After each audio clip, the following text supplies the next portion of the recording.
Hi guys, and welcome to Homeschooling with Steph again. Today I want to talk about farming. Farming is really important because number one, it gives us all the food that we eat. And number two, it creates jobs and is very important for our economy. We can produce food, and if we've got enough food, we can export food. Export means we sell it to other countries.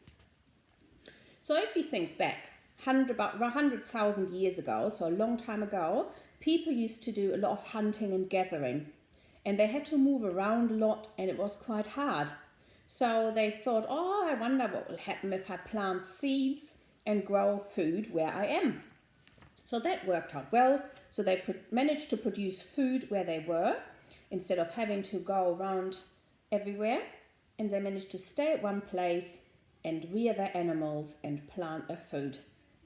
That was quite good for them. So there are, I guess, two different ways of farming. You've got growing crops and you can do animal farming. So crops, the main ones are wheat, rice, maize and cotton. And animals, well, you know what animals you can do. And then you've also got eggs from chickens and honey from bees and all that sort of yummy thing. And also with crops, you've got vegetable crops. Maybe you've got a vegetable patch in your garden. You can grow flowers and sell them on the market. And small farms are started to get bigger and bigger because we started to have machinery and we started to have better fertilizer and we started to be able to water our crops and paddocks. So it started to go quite big. And another important thing, we managed to control pests and weeds. So as we got bigger, there were of course also problems with farming. Number one, generally, is the weather. So farmers always say the weather is too wet, it's too dry. But weather can be a real problem when you start to grow food. And another problem that you might have heard about is erosion.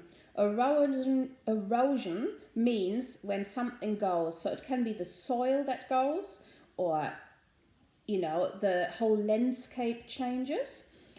Something that's destroying the soil.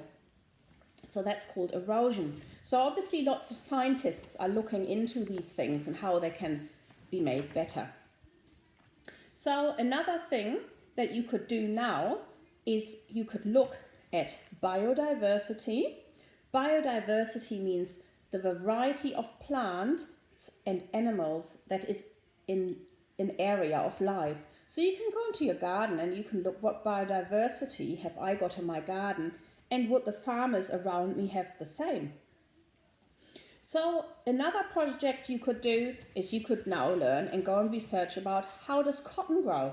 In New Zealand, we don't grow any cotton, but in Australia, there are big cotton farms and they've actually got special cotton machinery to pick the cotton off the plant. If you're interested in animals, you could choose a farm animal or bees and do a poster or project on that.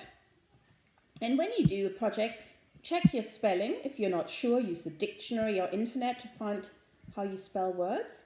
Or you could draw or print out some pictures and you make it look really interesting and nice, and that way you will learn, because when you do projects on some aspects of farming, or maybe you want to look at all sorts of different cropping farming, you learn, because when you start writing and drawing pictures, you get interested in things and you will want to learn further. Another way of researching is, of course, you can go and get some books out of the library, or maybe at home you've got a selection of books and you can use those, and of course the internet. Okay, I hope you enjoyed it and have fun researching a bit more about farming or a specific part of farming. And I hope you watch another video soon. Bye!